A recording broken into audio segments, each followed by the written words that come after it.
it's my joy and pleasure as well to introduce our final speaker, Dr. Emily Bloom. So Emily is Public Humanities Fellow at Sarah Lawrence College, where she teaches classes on modern literature, care work and disability for undergraduates and seniors in assisted living. Her first book, The Wireless Past, Anglo-Irish Writers and the BBC, 1931 to 1968, which was published with Oxford University Press in 2016. That book examined the role of public broadcasting in shaping 20th century literature. Her articles have appeared in Public Books, Ireland, the Irish Times and elsewhere. And she's currently working on a memoir about genetics and motherhood under contract with St. Martin's Press. And the title of her talk today is The Liar's School, George Orwell's BBC Curriculum. So thank you, Emily, for joining us, and over to you. Right. Hello, everybody. I'm going to go ahead and share my screen, or try to share my screen. Does that look okay? Yes. Okay, great. Okay, so I'm going to be talking today about Orwell and his time at the BBC, which was 2 years, what he has called 2 wasted years. And I want to think particularly about Orwell's time doing literary broadcasting, so the kind of literature that he was producing on air. And in order to do so, I'm going to focus a little bit on his actual training as a radio broadcaster, his time at the school at the General Broadcasting Techniques curriculum. So I'll just start here with an image. This is at Broadcasting House, the image of George Orwell by Martin Jennings. And this is really sort of enshrined Orwell as a broadcaster. But I want to talk a little in more detail about what his time in Broadcasting House really looked like. So I'll start with that first day of his training.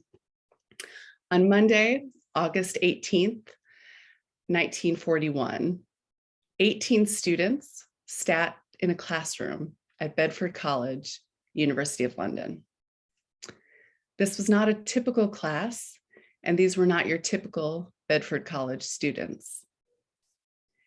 If someone were to walk by the classroom of this women's college and peek through the window of the closed door, they would be surprised to find the room full of mostly middle-aged smoking men with a sprinkling of women in long skirts and sensible shoes.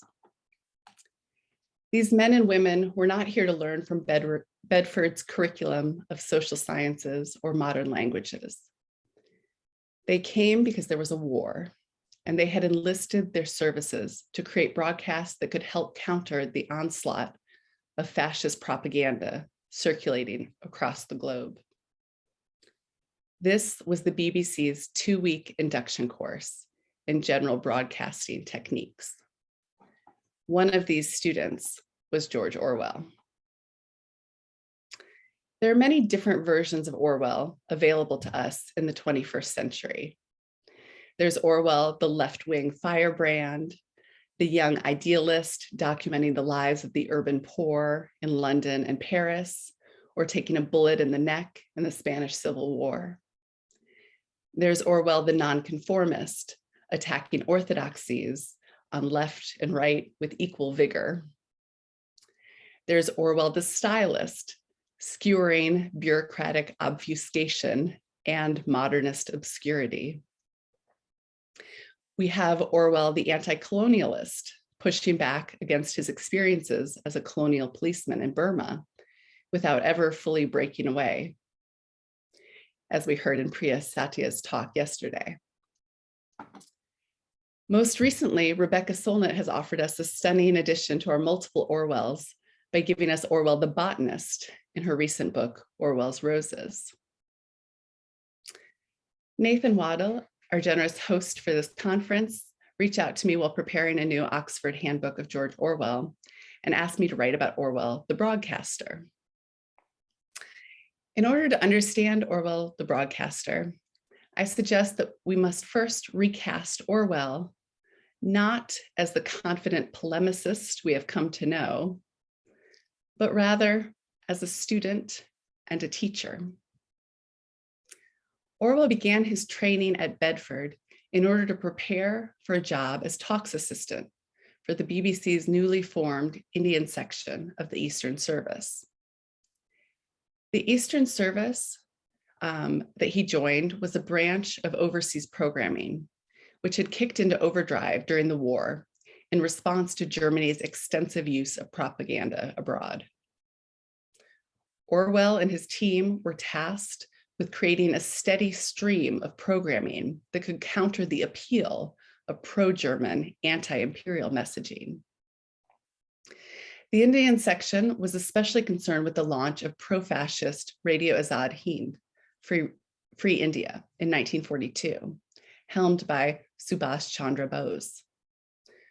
Bose was a popular anti-imperial nationalist with a large following in India, who put the full weight of his support behind the Axis powers, urging Indian nationalists to make common cause with Germany to overthrow the yoke of British imperialism. The question for the BBC was how to effectively counter this message. The programs they created were meant to win Indian hearts and minds to the Allied cause, but radio sets were still rare in India and only owned by those with means. Lawrence Brander, in his report on the BBC's wartime Indian programs, estimated that there were only 121,000 radio sets among the 300 million people in India. And of these, many were not capable of receiving the shortwave broadcasts sent out by the BBC. What's more, the broadcasts that went out in English rather than Hindi or Bengali further narrowed the possible audience.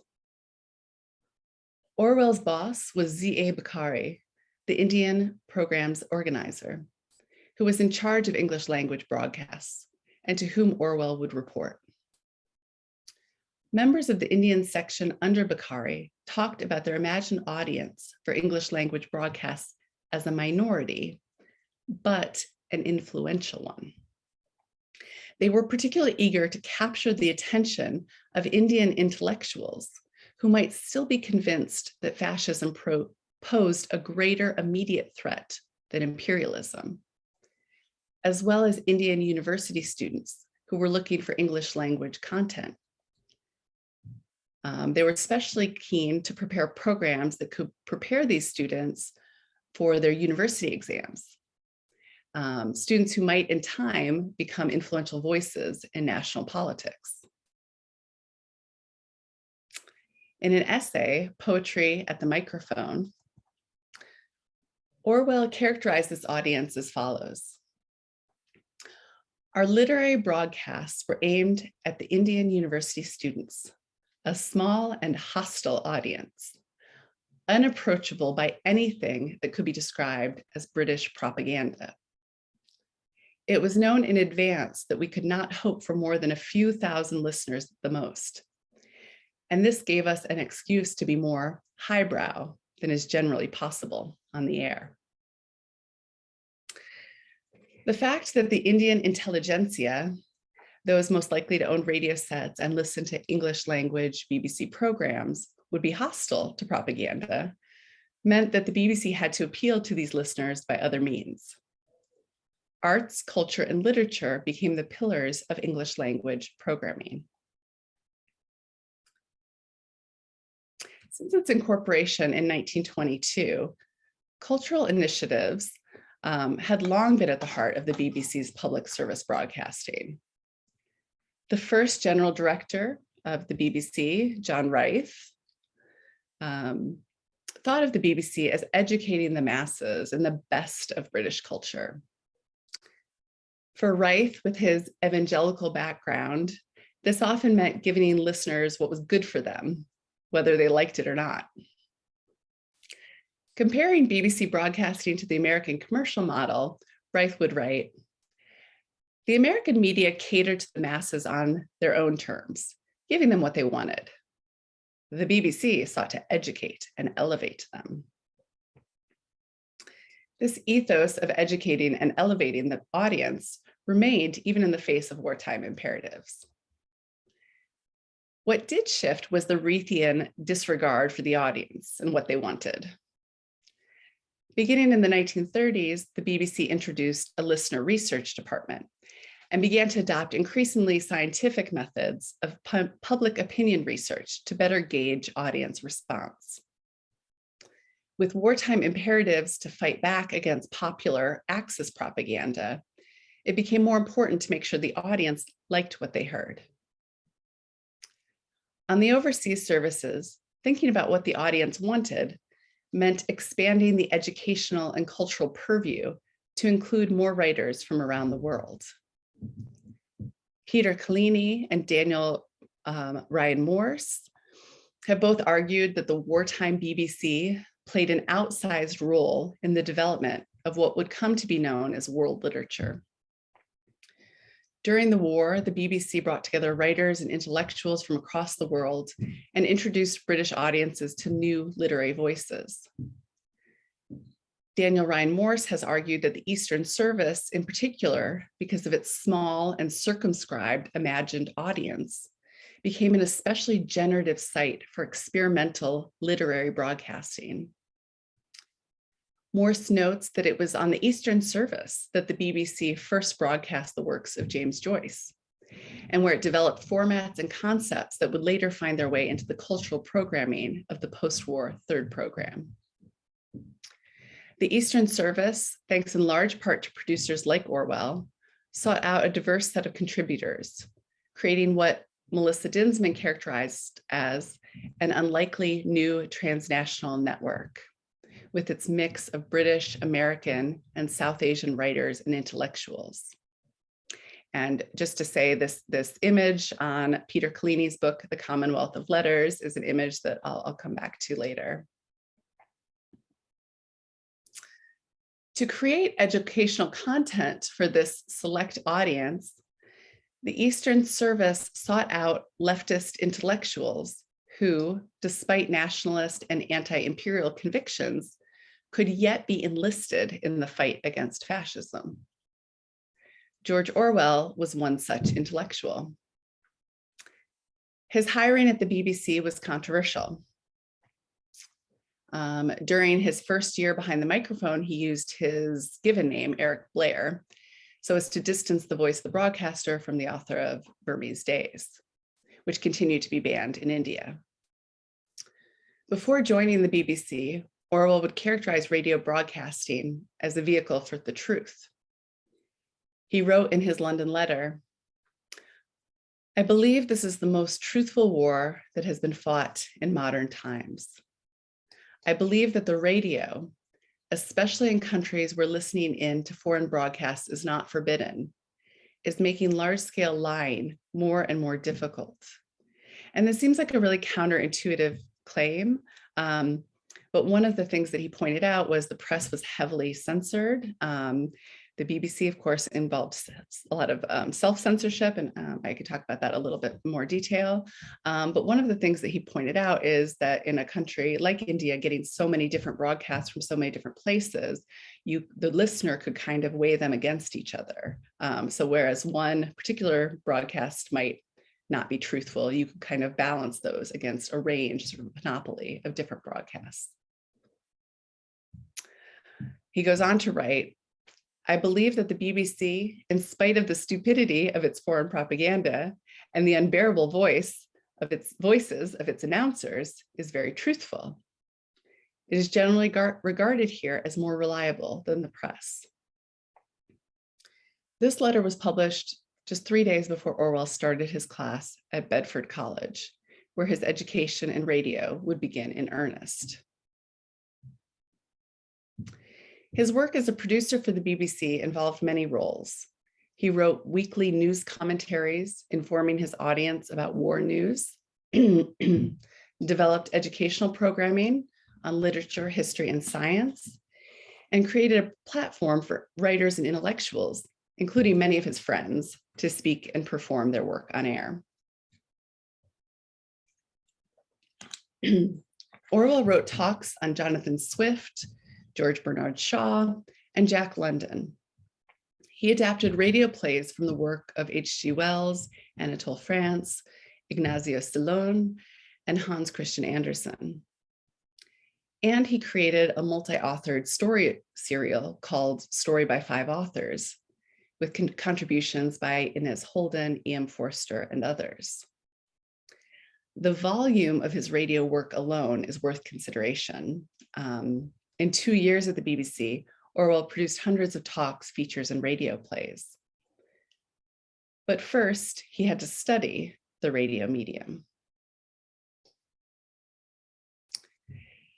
In what follows, I'm going to ask you to consider what it means to understand Orwell's training as a broadcaster in order to look at the kinds of programs that Orwell was producing and their relationship to propaganda and literature. For a long time, the critical consensus around Orwell's broadcasting was that it involved the needless compromise of his artistic and political values. After resigning from the BBC, George Orwell referred to this time as 2 wasted years. Darkly prophetic representations of mass media dominate Orwell's later fiction. And the presumption has long held that Auntie Beebe may have shared more than a family resemblance to Big Brother. However, more recently, scholars such as W.J. West and Tim Crook have suggested a revisionist approach to Orwell's BBC career, focusing more on continuities between his prodigious radio writing and the post-war literature that would make him famous. It was, after all, his time at the BBC that pushed Orwell to recommit to fiction writing, putting out the evocative and innovative post-war novels for which he is now primarily known. We can see Orwell's time at the BBC, despite its many frustrations, as an incubation period for thinking about literature and its uses. Tim Crook has suggested that Orwell's first 2 weeks in the BBC's training course may serve as a key to understanding Orwell's broadcasting career and his post-war writing. Crook argues that during his time in the induction course, Orwell was engaging with a vast range of narrative and storytelling ideas, concepts, and techniques that may well account for the sharpening of narrative and dramatic focus in his last 2 and most successful novels, Animal Farm and 1984. Examining the curriculum of the induction course, a picture emerges of the kind of literary studies that Orwell would go on to develop for the airwaves. BBC staff members referred to their time in the induction course as being colleged. And in addition to the fact that the course was held in a college building, it followed a curriculum and set of assignments that are familiar to those of us who teach college students today. The course had originally been a 3-month program, but in order to accommodate the 10,000 new staff members that entered the BBC during the war, Orwell's version was condensed into 2 weeks. The course was led by Archie Harding, who served as the director of staff training. Tim Crook describes Harding as a guru of the left-wing radio documentary movement, who was banished to regional programming in the North region in the 1930s by John Reith, who called him a very dangerous man.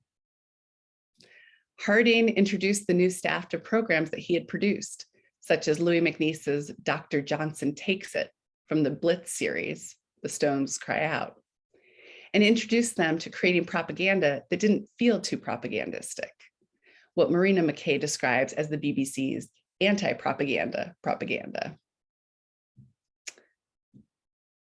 And then I'll go ahead and just kind of show you here just a run through of what some of these weeks looked like, just to kind of get a sense of the scope of the kind of lectures and talks and activities that they were doing.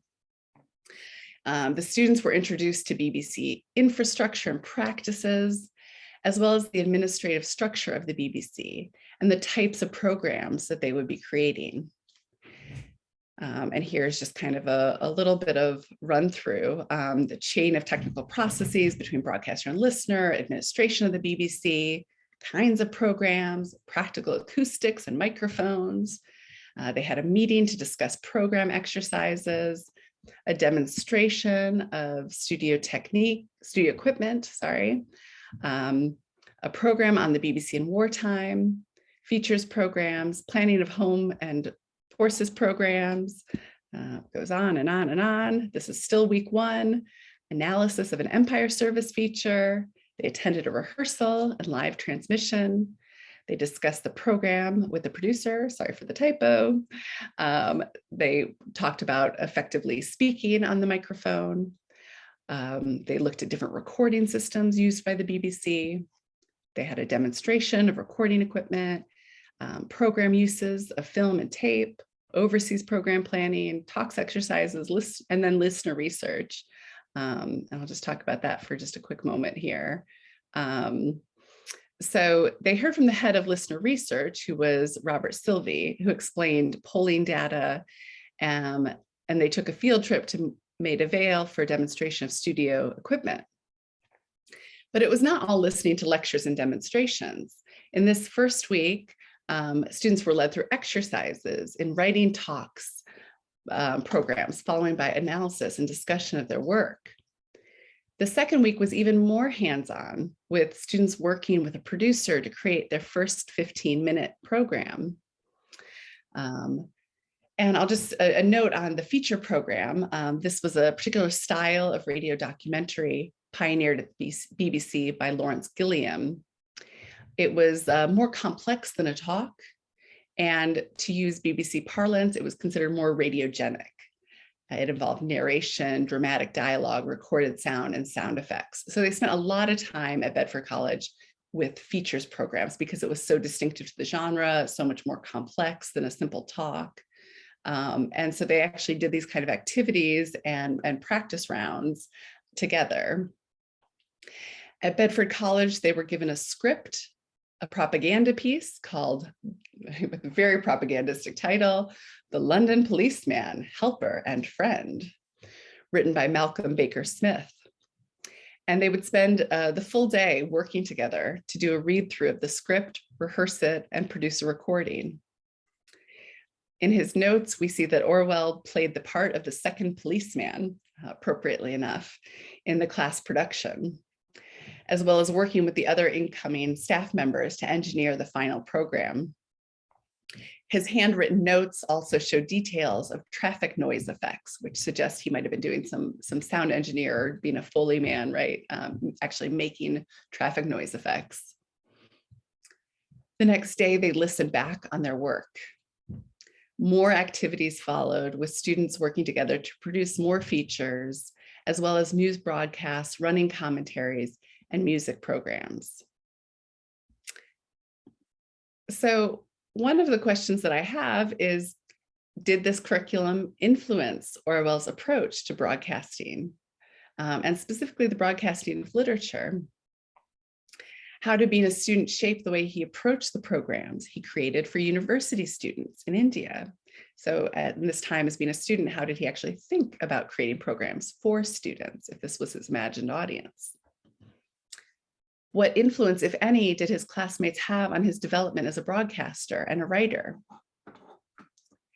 So in asking these questions, I'm inspired by recent work in literary studies, especially this sort of pedagogical turn that we've seen in some recent work.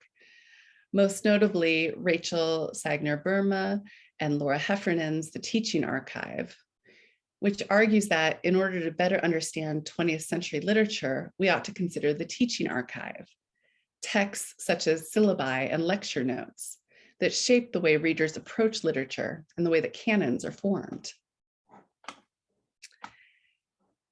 The authors look at how teaching literature shaped the works of T.S. Eliot, I.A. Richards, Edmund Wilson, and others. They see in the classroom an important and overlooked space for literary exploration and experimentation. They're especially interested in what they call secondary educational institutions, including extension schools and other non-traditional academic spaces. So I posit the question, might a BBC induction course represent such a space? Certainly, the University of the Air that Orwell was tasked with creating for Indian listeners ought to be considered a similarly pedagogical space. His radio scripts would be an example of the kind of teaching archive that Burma and Heffernan describe. And yet some important qualifications emerge. The kind of literary education that Orwell was cultivating is certainly not the sort of spirit of liberal inquiry that we associate or want to associate with higher education. The broadcasts that he was producing were propaganda. They had a propagandistic intent. But as post-colonial scholars like Gauri Viswanathan and Priya Joshi have both argued, the teaching of English literature in India has long served colonial interests. Viswanathan argues in Masks of Conquest that English literary studies served as a major institutional support system of colonial administration, stretching back to the 19th century. Moreover, the programs that Orwell created for Indian listeners during World War II, no matter how seemingly literary or non-political, were never entirely independent from those propaganda imperatives that brought them into being. And Orwell would be the first to say, right, all literature is propaganda. So the induction course involved, indoctrination, for lack of a better word, in the BBC's administrative structures and policies. And while it may have taken place in a college classroom, its content was sort of more closely akin to, say, corporate onboarding. Lectures during the 2-week course included these introductions to the BBC's administrative units, which I think could probably feel very familiar to someone onboarding at Google or McKinsey today. A visit from the Director General of the BBC to discuss the BBC in wartime set the tone for the institution's wartime propaganda imperatives. The programs that the students were asked to read and comment upon were chosen as models and templates. And they had titles like the one I just showed you, The London Policeman, Helper and Friend, and Freedom Ferry. As both a pedagogical space and a corporate space that aimed to create a certain kind of literature, the BBC induction course might best represent what Merve Emre calls the paraliterary, an essentially bureaucratic institution that aims to produce and disseminate literature. Emre describes during the mid-century in the US, a dramatic shift away from reading literature in elite academic institutions and towards institutions that stressed literature's communicative and public value in a rapidly internationalizing world. Although Emre focuses on the post-war US, her description of institutions of literary cultivation applies particularly well to the BBC.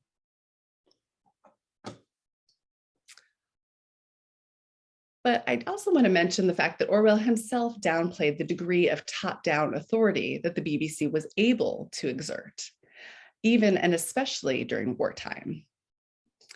In his essay, Poetry and the Microphone, Orwell describes how, as the propaganda demands increased, the BBC was forced to hire more and more creative artists, members of the intelligentsia who brought their own ideas to the medium, and who, as the staff pool grew, became, were never entirely able to be controlled. As he writes in that essay, the bigger the machine of government becomes, the more loose ends and forgotten corners there are in it. The Eastern Service may very well have become one of those forgotten corners. The expanding bureaucracy of the BBC may have paradoxically allowed individual writers more freedom on air than they would otherwise have experienced during a war. A look back at the room in Bedford College helps make this point. Orwell's classmates included writers and artists who would go on to work for the Home and Overseas Service. More than a few of these broadcasters in training were fellow travelers on the political left and carried a heavy dose of skepticism towards propaganda. I can show you some of the people who were in the room. The training course, with its eclectic group of participants, set a pattern of collaboration that would define Orwell's radio work. One of Orwell's most illustrious classmates was William Empson. A poet and author of 7 Types of Ambiguity, Empson became a founding figure of what would later be called the New Criticism. Empson was every bit as iconoclastic as Orwell, writing pugnacious works of criticism that pulled no punches and spared no fools.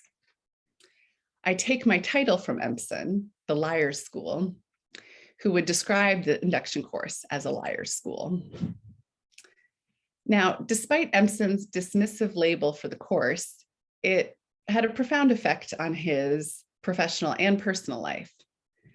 He met his future wife in the course at Bedford. Hedda Kraus, who Empson would marry, was a South African sculptor, member of the Communist Party, and an anti-apartheid activist. Like Orwell and Empson, she signed on to the BBC to lend her creative skills to the fight against fascism. Empson would later say of her, "She was so powerful and extraordinary a personality, the resoluteness, the dangerous charm. She took me under her wing. I was terrified." Orwell also fell in love with Hedda Kraus, according to John Heffernan, either during the course or later in their subsequent days together at the BBC. And he refused to attend her wedding to Empson. Empson entered the BBC in a position analogous to Orwell's as a producer of talks for the Chinese section of the Eastern Service. There, he drew upon his experience in China and Japan, where he spent most of the 1930s teaching English, in order to create propaganda broadcasts that promoted Britain's cultural affinities with its Chinese allies and denigrated the Japanese enemy. 2 other classmates were Henry Swansea and Douglas Cleaverden. And I'll start with, Henry Swansea here on the far left. Henry Swansea took over as producer of Caribbean Voices after the departure of Jamaican poet Una Marson after the war. And in this role, Swansea helped launch the early careers of V.S. Naipaul, Derek Walcott, Samuel Selvon, George Lamming, Edward Camus Braithwaite, and many others. His advocacy of dialect writing, informed, as he would later write, by his own Anglo-Irish background, would create an audience within the Metropolitan Center for a select group of Caribbean writers. Two other classmates in the room were Douglas Cleaverden, and Cleaverden likewise used his role as BBC producer to become a significant literary patron, most famously supporting Dylan Thomas's career and producing his dramatic masterwork Under Milkwood. So there's a picture of Cleaverden with Richard Burton during a reading of Under Milkwood. To the right is another classmate, Elizabeth Poston, who was a British composer who allegedly was involved in sending covert spy messages through gramophone recordings on the BBC, and went on to have a significant career in the BBC as a composer. Now, I like to imagine these oddball characters who would go on to play such an enormous role in establishing post-war art, literature, and criticism, gathering around a table to produce their first radio play together. Orwell's first days at the BBC encouraged him to think collaboratively and to establish connections outside of the Eastern Service, which he would soon join. When Orwell started to produce his own radio programs on the Eastern Service, this collaborative understanding of the medium comes through really strongly.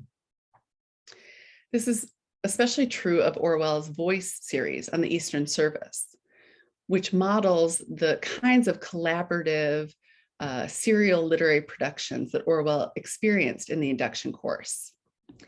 And it featured some of the classmates as well as other literary peers.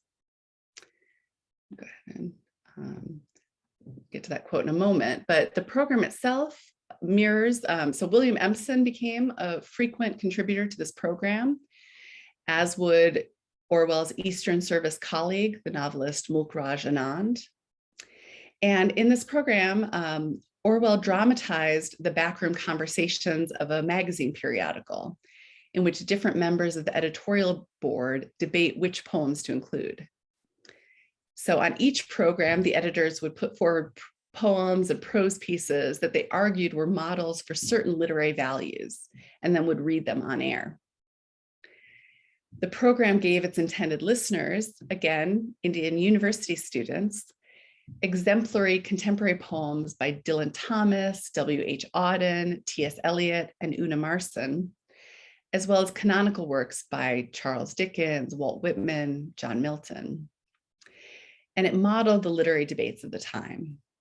So the program ran as a series in 6 installments, and each installment would focus on a different theme. The first one was really focused on what is a literary magazine, how to found a literary magazine.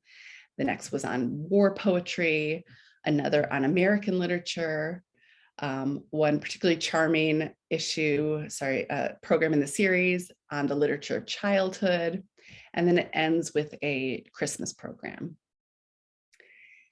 Orwell began the very first of the series, Voice, by saying, "This is the worst possible moment to be starting a magazine.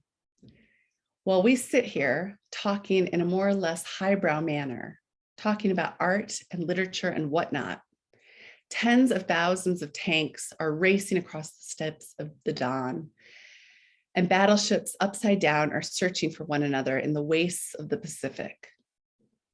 I suppose during every second that we sit here, at least one human being will be dying a violent death." This opening raises the stakes of the broadcast, but it also, and this is again how the sort of the literature serves a propagandistic point, it also raises the sort of, it makes vicarious those deaths. It brings the deaths in Europe home for Indian listeners, even as Orwell goes on to justify the role of literary broadcasting at this inauspicious moment. He goes on to tell his listeners, "There are some of us who feel that it is exactly at times like the present that literature ought not to be forgotten." The program that follows is hardly a straightforward defense of literature. It is, on the other hand, a bare-knuckle debate about what kind of literature is worth defending. Orwell often casts himself in the role of the contrarian in the broadcasts, dismissing Dylan Thomas's In Memory of Anne Jones as mere sound without meaning. William Empson plays a recurring role in the broadcasts, defending poems like Thomas's as full of exact meanings and arguing for closer attention to technique. Orwell, together with Mulkraj Anand, plays Empson's foil, arguing for the politics in poetry and literature. As Orwell would say in his first broadcasts, "In a time like ours, you can't really remain unaffected by politics. And if there's a difference in different schools of poetry, I should say it was simply a difference between 2 kinds of politics." So I'm going to start wrapping up here with this image from the broadcasting studio of one of the Voice programs. And I believe this is the program that they're discussing is the program about American poetry, because that one featured a poem by T.S. Eliot, who you see in the front row. And directly under the microphone is Una Marson, who read a poem of her own on that program. So here in this image, you see the participants in Voice lined up in front of the microphone. From left to right in the first row, we have Vinu Shittal, MJ Tamibutu, T.S. Eliot, Una Marson, Mulkraj Anand, Christopher Pemberton, and Narayan Menon. And on the top row, we have George Orwell, Nancy Barrett, and William Empson. This image has become an important touchstone for scholars interested in the origins of modern world literature. The photograph of the broadcasting of Voice shows the diverse and intensely collaborative nature of Orwell's BBC work. I see in Voice and other programs that Orwell created for the BBC attempts to align his liberal belief in the importance of the individuality of the particular writer and the importance of dissent with his leftist commitment to collective action. David Dwan describes Orwell's political thinking in terms of his belief in the revolutionary concepts of liberty, equality, and brotherhood, but that for Orwell, this was a fraternity of porcupines, wherein some distance between individuals was necessary to preserve liberty and equality. Orwell's time at the BBC was an opportunity to explore collaborative practices and to imagine a new way of writing that was politically committed, collaborative, and yet might still preserve personal liberty and artistic autonomy. It also became a new way of thinking about literature in a global age. When Orwell left the BBC, it was not because he did not believe in the value of writing for radio in and of itself, but out of frustration that his broadcasts were not reaching an audience. After reading a report by Lawrence Bender on broadcasting in India, he came away with grave concerns that his English language broadcasts were not reaching anyone at all. If the goal of propaganda is to stir the audience from their complacency and urge them to respond to a moment of crisis, then these goals would find their ultimate expression in post-war novels, such as Animal Farm in 1984. But what he gave up in leaving the BBC was a moment of literary possibility, where he could imagine writers forging new methods that included collaboration, and where they were backed by substantial public funding to do so, where they could work together for shared ends without losing their sense of self. But this is not to depoliticize his work for the BBC. In fact, I would say that in the age of sort of the corporate global literature, of the corporate global university and increasingly corporatized internet, Orwell's experiences as a student of radio and teacher on air may be more relevant to our current moment than we have previously acknowledged. Orwell, the broadcaster, learned how to work within corporate structures to create collaborative work for global audiences. But he also saw the limits of this endeavor. When he was faced with statistics proving his broadcasts weren't going as far as he wanted them to go, he moved on. For this significant post-broadcasting output alone, Orwell's education in radio should be considered an essential turning point in his literary development.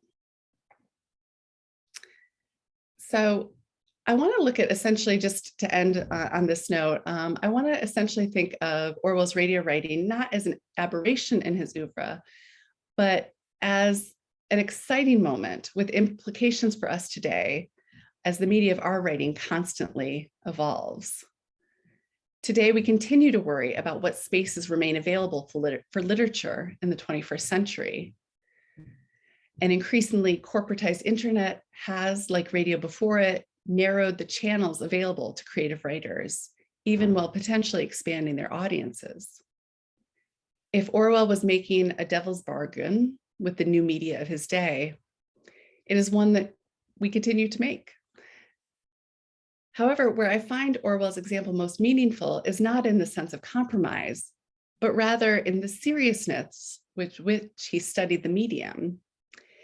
And his, and I know this is a loaded word to use in the context of Orwell, but his, dare I say it, optimism that new mass communications could generate audiences for literature. In examining Orwell, the teacher and student, I hope to present a version of Orwell for our times, skeptical about the consolidation of mass media by corporations and states, while open to the possibility that emerging media could generate new progressive modes of literary composition, and to help this literature reach expanding global audiences. Thank you very much.